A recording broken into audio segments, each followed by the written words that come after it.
Day 3, Happy Knee at School. Pakyut daw muna ng konti. Umuulan ng oras na to. Habang umuulan, kami ay nag-a-arrange ng mga upuan para sa aming practice. Habang nag-aantay kami, meron din akong kaklase na nagpa-vlog para sa aming performance test. Ayun nga. Hindi pa kami nagpuli kay Man. May practice pa. Lokal po ka lang. Pagkatapos na mahabang pag-aantay, ito na nga at nag-practice na po kami.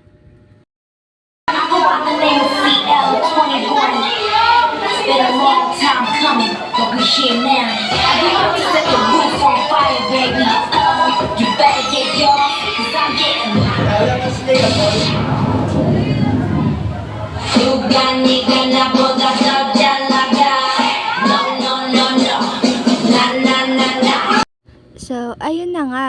Pagkatapos ng aming pag-iensayo o pag-practice para sa aming darating na UN, ako ay lumabas para tignan ang panahon sa labas. Nakikita nyo nga ay umuulan. Kaya pumasok muna ako sa loob ng aming silid-aralan dahil umuulan pa sa labas. Nag-antay muna kami ng mga ilang minuto sa pagtila ng ulan. Nung medyo humina na ang ulan, kami ay nagdesisyon na umuwi na.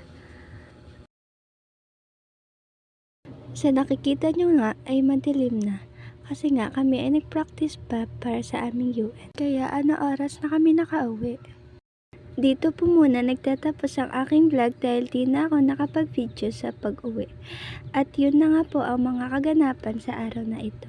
Salamat po sa inyong panonood.